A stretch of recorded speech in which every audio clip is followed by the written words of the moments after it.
श्री शिवाय नमस्तुभ्यम। दोस्तों, आप सभी लोग जानते हैं कि 16 अप्रैल 2024 को चैत्र नवरात्रि मंगलवार की अष्टमी आने वाली है। दोस्तों, इसी दिन किया जाने वाला पंडित जी द्वारा बताया गया 5 कनीर के फूल वाला उपाय आप लोगों को जरूर करना चाहिए, क्योंकि दोस्तों ये एक ऐसा उपाय है जो करने के बाद आपको पूरे साल कोई और उपाय करने की जरूरत नहीं है।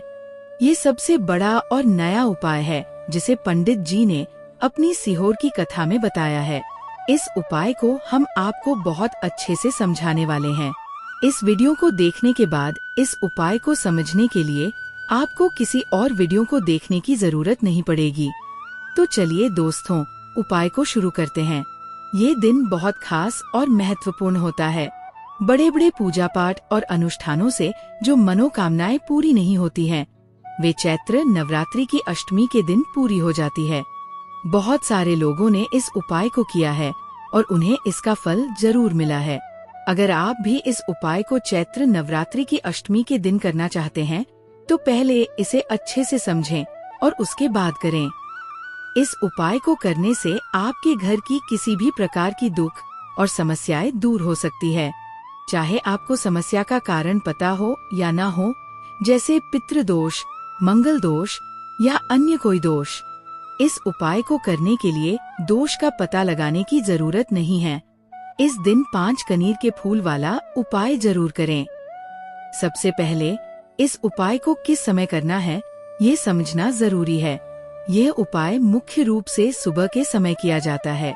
यदि सुबह के समय इसे करना संभव न हो, तो शाम के प्रदोष काल में भी इसे किया जा सकता है। प्रदोष काल का समय शाम 6 बजे से 7 बजे तक होता है।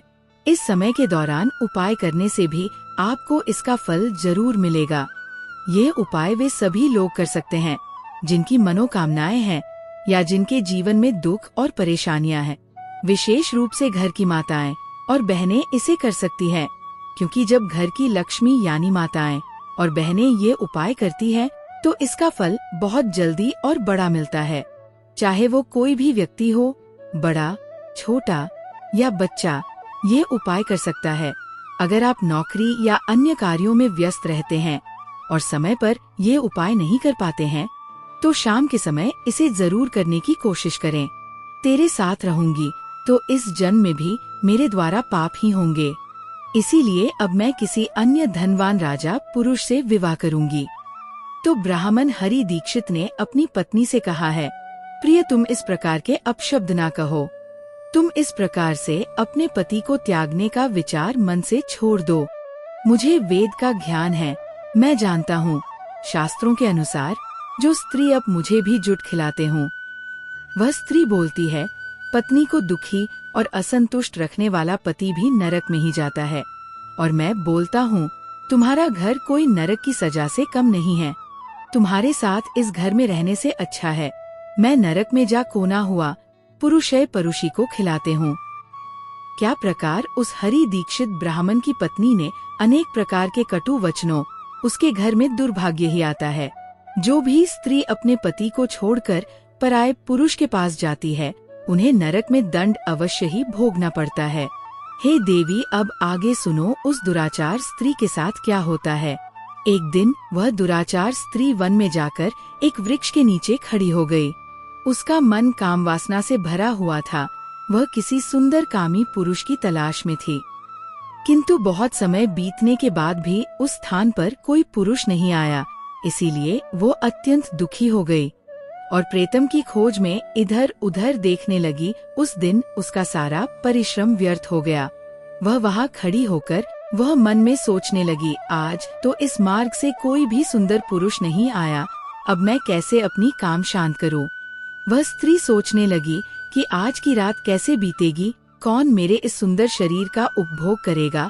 मेरी जवानी और सुंदरता तो अकारण ही नष्ट हो रही है। कोई भी इस सुंदर शरीर को पाने की कामना नहीं करता। वह स्त्री पागल की तरह चिल्लाने लगी, अब मैं कहाँ जाऊँ, कौन मुझे अपनाएंगे, कौन मेरे साथ भोग विलास करेगा। स्त्री मन विचार करती है, मेरा पति तो मूर्ख है, किंतु अब ऐसा लगता है कि संसार ही मूर्ख है। ये संसार पुरुषों से भरा पड़ा है, कोई भी इतनी सुंदर स्त्री को पाने की कामना नहीं कर रहा है। मैं तो इतनी सुंदर हूँ कि देवता भी मुझे पाने की इच्छा करेंगे, लेकिन यह संसार तो पापी और तुच्छ पुरुषों से भरा पड़ा है, जो मुझ अप्सरा जैसी सुंदर स्त्री को दुर्लक्ष्य कर रहा है। उस पापी स्त्री की आवाज सुनकर वो बाघ जाग गया और उछलकर उस स्त्री का भक्षण करने के लिए उसके पास आ गया। उस बाघ का नाम था ध्वंस। उनके रूप अत्यंत भयानक थे। उसका शरीर काले और नारंगी धारियों से युक्त था, जो जंगल की छाया में घुल मिल जाता था। अरे बाघ, तू किस लिए यहाँ पर आया है और मुझे क्यों मार रहा है? मैं तो यहाँ पर अपने प्रियतम को खोज रही थी। तू मुझे छोड़ दे, मुझे मारकर भला तुझे क्या मिलेगा? उस स्त्री की ये बात सुनकर वो बाघ क्षण भर के लिए रुक गया और हंसते हुए बोला, दुष्टा, आज विधाता ने तुझे तेरी भक्षण करने के लिए भेजा है। तुझ जैसी पापी स्त्रियों का भक्षण करना ही मेरा काम है, तभी मुझे बाघ शरीर से मुक्ति मिली है। वह स्त्री कहने लगी, बाघ, तुम कौन हो? मुझे सच सच बताओ, तुम्हें किस कारण से बाघ होना पड़ा और तुम मुझ जैसी स्त्रियों का भक्षण क्यों करते हो? पहले मुझे सारी बात बताओ और फिर मेरा भक्षण करो। फिर ध्वंस नाम का वह बाघ कहने लगा, पापिनी, मैं तुम्हें मेरे पूर्व जन्म का एक बात बताता हूँ कि किस कारण से मुझे बाघ होना पड़ा। यहाँ से टाइम के सभी उल्लेखों को हटा दिया गया है। दक्षिण देश में अमलापाहा नाम की एक पवित्र नदी बहती थी। उसी नदी के तट पर मुनिपर्णा नाम की एक नगरी बसी हुई थी। ये नगरी शांत वातावरण, सुंदर मंदिरों और अनुष्ठानों के लिए प्रसिद्ध थी। वहाँ एक ज्ञानी ब्राह्मण का परिवार निवास करता था और मैं उस परिवार में जन्मा था। मेरा नाम वेदानंद था। मेरे पिता एक आदर्श ब्राह्मण थे और धार्मिक अनुष्ठानों का पालन करते थे। उन्हें चारों वेद 18 पुराणों का ज्ञान था। मेरे पिता चारों दिशाओं में पूजा पाठ करवाते थे। उन्होंने मानव हित के भलाई के लिए अपना पूरा जीवन बिता दिया। मैंने भी अपनी किशोरावस्था में वेदों का अध्ययन किया और यज्ञ, पूजा पाठ आदि धार्मिक कार्यों में पारंगत हो गया था। लेकिन जैसे जैसे मैं बड़ा हुआ, मेरे मन में धन का लोभ अधिक बढ़ता गया। अनेक यज्ञों का आयोजन किया, लेकिन वे यज्ञ धार्मिक उद्देश्य से नहीं बल्कि धन के लोभ से करवाए थे। हमारे मन में इतना लोभ और लालच हो गया था कि मैं किसी से धन लेता और फिर उसे वापस नहीं करता। मैंने अनेक प्रकार के छलकपट किए और हमारा ध्यान भक्ति से भटक गया। इस प्रकार पाप करते हुए कई वर्ष बीत गए। समय के साथ मेरा शरीर कमजोर हो गया। मेरे बाल सफेद हो गए, आंखें धुंधली हो गईं और मुंह के दांत भी टूट गए। लेकिन धन का लोभ अब भी मेरे मन से नहीं गया और मैं पाप करता रहा। एक दिन धन के लालच में मैं फिर से नदी के किनारे गया। वहाँ मैंने अन्य धूर्त ब्राह्मणों के साथ मिलकर लोगों को ठगने लगा।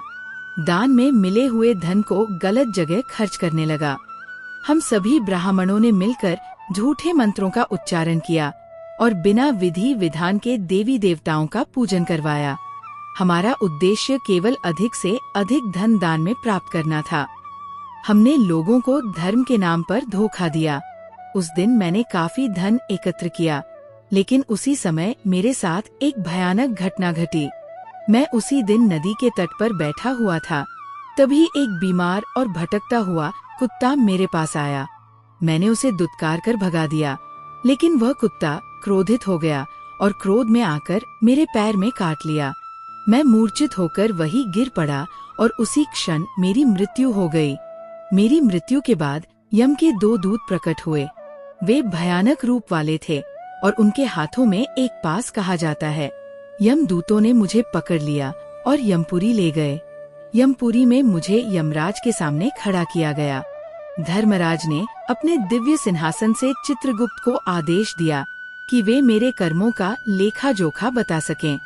चित्रगुप्त ने कहा कि इसने धर्म के नाम पर लोगों को ठगा, झूठे मंत्रों का उच्चारण किया, यज्ञ किए और भगवान का अपमान किया है। ये धर्म के नाम पर व्यापार कर रहा था। ये धन के लालच में धर्म से दूर हो गया। इसने कभी भी धर्म का पालन नहीं किया, इसलिए ये पापी है। इसके बाद मुझे घोर नरक की भयंकर अग्नि में डाल दिया गया। मेरी आत्मा को भयंकर पीड़ा सहनी पड़ी। अनेक वर्षों की सजा के बाद मेरे पापों के कारण मुझे बाघ का शरीर प्राप्त हुआ।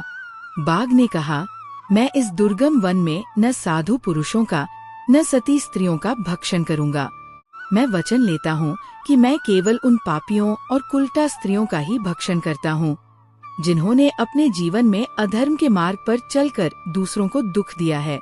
मुझे विश्वास है कि ऐसा करने से मुझे मेरे पापों से मुक्ति मिलेगी और मैं इस शरीर से जल्द ही मुक्त होकर परमधाम को प्राप्त करूँगा।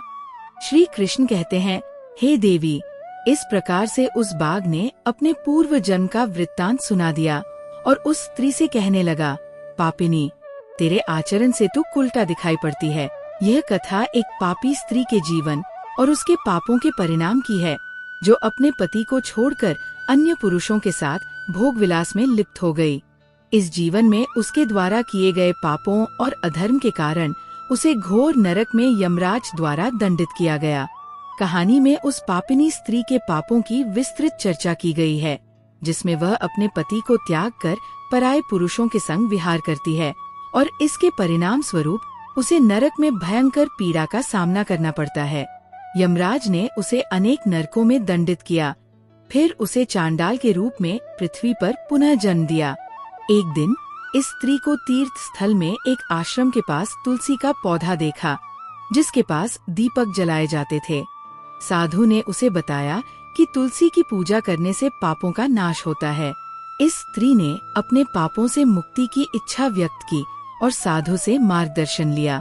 साधु ने उसे सुझाव दिया कि वह तुलसी के पास दीपक जलाए और इस प्रकार अपने पापों का प्रायश्चित करे। वह स्त्री नित्य तुलसी के पास दीपक जलाने लगी और इस प्रक्रिया से उसके पाप नष्ट होने लगे। अंततः एक दिन दीपक जलाते समय उसकी मृत्यु हो गई और यमराज के दूत उसे यमलोक ले जाने के लिए आए। कहानी में ये संदेश दिया गया है कि पापों के कारण व्यक्ति को घोर दंड भोगना पड़ता है, लेकिन यदि वह अपने कर्मों का प्रायश्चित करता है और सच्चे मन से भगवान की पूजा करता है तो उसे मुक्ति मिल सकती है। तो भगवान विष्णु के 2 पार्षद उस स्थान पर प्रकट हुए। वे दिव्य पार्षद अत्यंत तेजस्वी और दिव्याभा से युक्त थे। उनके चेहरे पर शांत मुस्कान थी, जो अपार करुणा और दया का प्रतीक थी। उनके वस्त्र रत्न जड़ित और वेशमी थे। देवलोक से आए पार्षद उस स्त्री को अपने दिव्य स्पर्श से मुक्ति का आश्वासन देने आए थे, ताकि उसके सभी पाप नष्ट हो सकें और वह स्वर्ग की यात्रा का अधिकारी बन सके। उन पार्षदों ने यमराज के दूतों को रोक लिया और कहने लगे, यमदूतों, इस स्त्री को तुम छोड़ दो, ये स्त्री नरक जाने की योग्य नहीं है। यम के दूत कहने लगे, हम यमराज के दूत हैं, उनके आदेश से इस पापी स्त्री को उठाकर ले जा रहे हैं, किंतु आप हमें किस कारण से रोक रहे हैं? भगवान विष्णु के पार्षद मुस्कुराते हुए बोले, यमदूत, तुम सत्य बोलते हो, तुम इसे लेकर जाना, लेकिन मेरी एक बात सुन लो। इस स्त्री का एक पुण्य भी है जो इसके समस्त पापों को मिटा चुका है। क्या तुमने देखा नहीं कि इसने अपने जीवन में संध्या के समय तुलसी के समीप दीपक जलाया है? यमदूत चकित होकर पूछते हैं, क्या केवल तुलसी के समीप दीपक जलाने से इसके समस्त पाप नष्ट हो सकते हैं? पार्षदों ने समझाया, तुलसी भगवान विष्णु की परम प्रिय है और जो भक्त श्रद्धा और भक्ति से तुलसी के समीप दीपक जलाता है वह विष्णु की कृपा का पात्र बन जाता है। संध्या के समय दीपक जलाने से न केवल उसके पाप नष्ट होते हैं, बल्कि उसे स्वर्ग का अधिकारी भी बनाया जाता है। यमदूतों ने इस बात को माना और उस स्त्री को वहीं छोड़ दिया।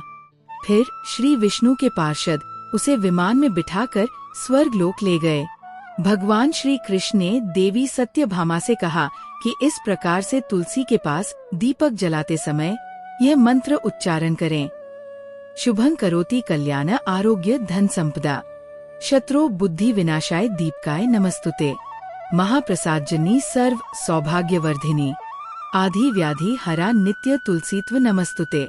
भगवान श्री कृष्ण ने कहा, हजारों अमृत के घड़ों से नहलाने पर भी श्री हरि को उतनी तृप्ति नहीं होती जितनी वे मनुष्यों के द्वारा तुलसी का एक पत्ता चढ़ाने और तुलसी के सिवा कुछ करने से प्राप्त करते हैं।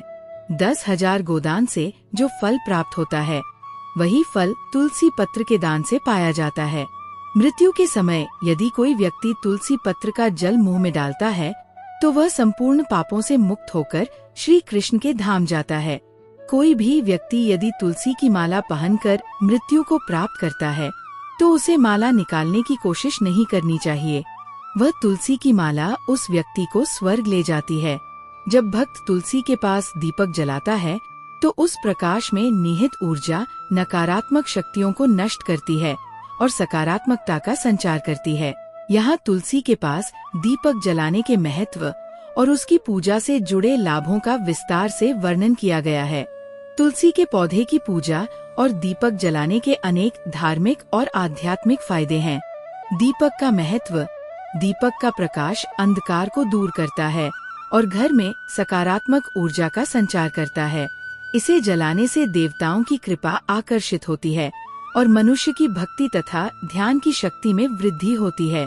दीपक से अज्ञान और नकारात्मकता का नाश होता है, जिससे जीवन में शांति और संतुलन आता है। तुलसी के पास दीपक जलाने के लाभ। शुद्धता और पवित्रता। तुलसी के पास दीपक जलाने से मन में शुद्धता और पवित्रता का भाव उत्पन्न होता है, जो भक्ति और ध्यान में एकाग्रता को बढ़ाता है। पुण्य की प्राप्ति। प्रतिदिन तुलसी के पास दीपक जलाने से व्यक्ति को विशेष पुण्य मिलता है और वह दरिद्रता, पितृदोष, ग्रह दोष तथा काल सर्प दोष से मुक्त होता है। आर्थिक और पारिवारिक सुख। तुलसी के पास दीपक जलाने से लक्ष्मी का आशीर्वाद प्राप्त होता है, जिससे व्यक्ति के जीवन में आर्थिक संकट दूर होते हैं और परिवार में सुख शांति बनी रहती है। मृत्यु के बाद स्वर्ग की प्राप्ति।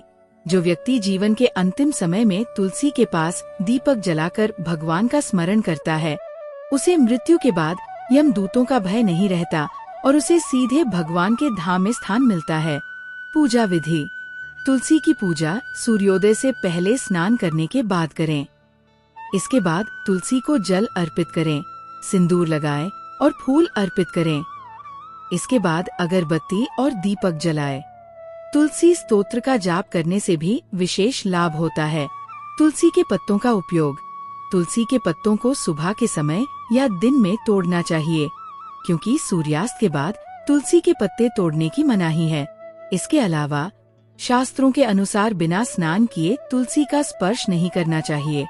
इस प्रकार तुलसी के पास दीपक जलाना और उसकी पूजा न केवल व्यक्ति के पापों का नाश करती है, बल्कि उसे समृद्धि, शांति और भगवान की कृपा भी प्रदान करती है।